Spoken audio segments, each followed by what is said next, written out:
You gotta stay up on there. It is the balancing act we call parenthood. All right, jump over that. Spending time with our children More time. One more while time. still making enough money to support them.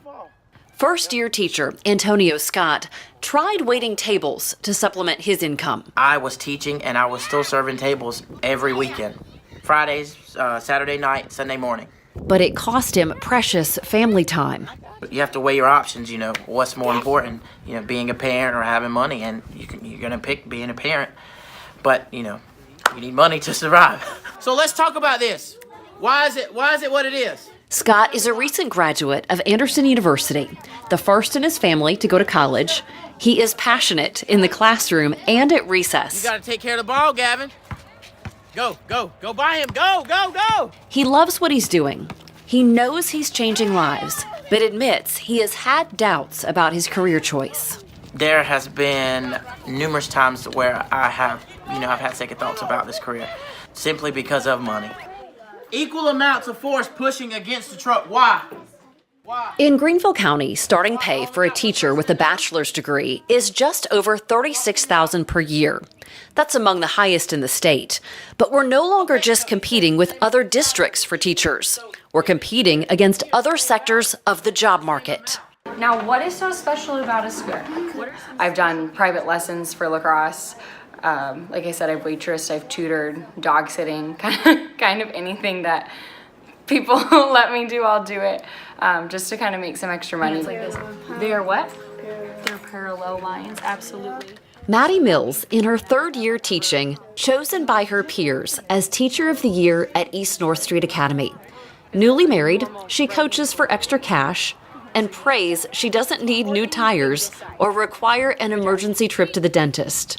It's not easy with bills and rent and cars and everything else that being an adult entails. If you're sitting there thinking the struggle is an exaggeration, take a look at the math. $35,000 per year, the proposed starting salary for teachers statewide, translates into just over $2,000 a month in take-home pay, after deductions of required state retirement, basic health care, taxes, Medicare, and Social Security. And add them together. Beth Spence is a first-year math teacher at Tanglewood Middle School. She works a second job, coaching soccer, and a third as a weekend referee. She's currently living rent-free thanks to family, but the location requires a long commute, and it's not exactly the adult life she imagined her first year out of college. My car is the farthest thing from pretty. I would love a new car, but I am not there yet. So I'm looking to move in August, but still I'm gonna be living with some roommates, good friends of mine, and it'll be good, but it's just really because of the pricing. Why does Spence need roommates? Making just $2,000 a month, the average apartment rent in Greenville County, not downtown, is about $1,000. Transportation, meaning fuel, insurance, and maintenance, not a car payment, is $355. Utilities, $140. Food, $250. And student loans, $275. The average South Carolinian who borrows money for college has over $26,000 in debt. Right, everybody understands how farming works? Ward Yount, third-year teacher at J.L. Mann High School, is above average. I pay about $800 a month in student loans of my own, and my wife, we pay about $200 a month on her. So we pay roughly $1,000 a month between the two of us in loans, and that's paying the absolute minimum that we're allowed to pay on her loan. So that would probably be a larger payment if we thought we could afford to make a larger payment. Yount commutes daily from Spartanburg and works a second job coaching club basketball to pay that debt and prepare for unplanned expenses. I get paid from upward like 5 months. That's like, $2,000 after taxes come out, and that's a lot. That's like spending money so we can have date nights or, like saving money. Everybody got it now? My wife does something similar, and a couple weeks ago, she had some stuff wrong with her car, and we had to pay $1,000. That kind of stuff is why we work our second jobs, because otherwise that's like, I don't know how we have $1,000 to pay for car trouble or whatever. Additionally, teachers are required to obtain professional development credits to maintain their certification. Unlike other professions, teachers aren't paid for the time, and in many cases, they have to pay for the classes. And if they want their salary to increase, continuing education is a must. I have grad school. I'm trying to get my master's because that will, in turn, bring my salary up. However, that's a big cost. In the past, a career in education touted benefits, such as holiday and summer breaks, and a perception of fewer hours at the office. But that's no longer an enticement. According to the Center for Education Recruitment, Retention, and Advancement, the annual number of teachers completing an education program in South Carolina has dropped from 2,060 to 1,640 in just the past 5 years. I have some friends who are in college now and who are in the education programs and are thinking about being teachers and that kind of stuff. And I know that they've thought a lot and asked a lot of questions like, do you think that I can make enough money doing this? Is it feasible for me to have that as a career and have a family, support a family, that kind of stuff? And I think that there are certainly people who will change their mind about being a teacher because of the pay.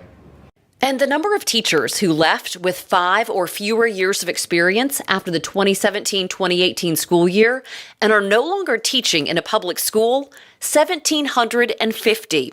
690 of those left after just their first year. As a young teacher, and I have a lot of young teacher friends, I've heard the conversation of, I can make more money here, and that breaks my heart knowing great teachers are thinking about leaving.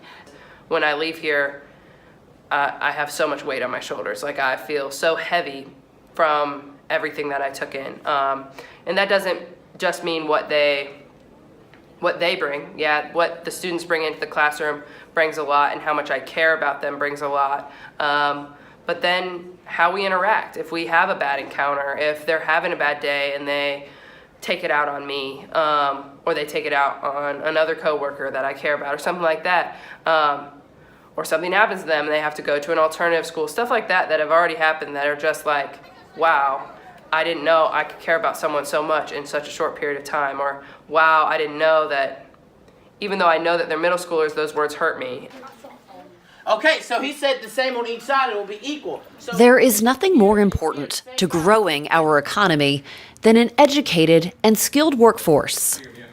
The number one factor impacting student success that we can control is the quality of the teacher. We asked Scott, Mills, Spence, and Yount if they will continue to teach if salaries stay the same. It is sustainable for me, but it's very understandable why it's not for everyone. I love being a teacher. I don't think I would want to do anything else. But sometimes when I think about having a family and I know that there are situations in my life where I would have to do something else to provide for my family. This is where I think I'm meant to be. My heart is here.